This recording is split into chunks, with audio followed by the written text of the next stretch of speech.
Senator Duffy, the Crown just barely stopped short of calling you a liar today. What do you have to say? Today, the prosecution made its final arguments that Mike Duffy can't be believed, telling the court he had little credibility as a witness, exaggerating and embroidering the truth. The prosecution says Duffy is not what he claimed, a victim of confusing Senate rules, but a calculating manipulator, motivated by three things: staying in the Senate, his reputation, and money.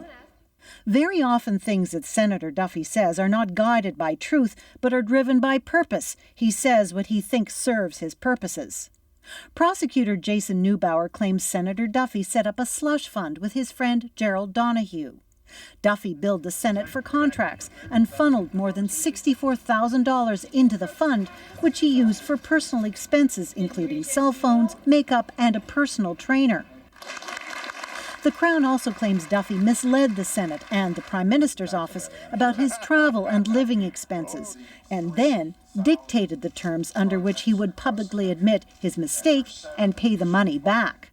Senator Duffy knew that he had authority, that he had power in what was happening.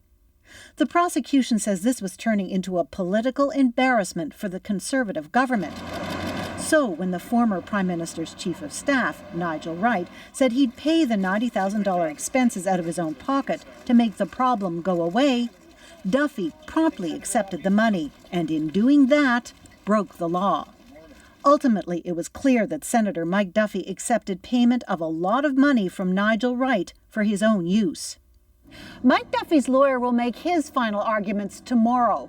Donald Bain's written statement to the court shows he'll accuse the Senate of providing conflicting and vague advice to Mike Duffy and will rake the Crown prosecutor over the coals for not thoroughly cross-examining his client when he had the chance.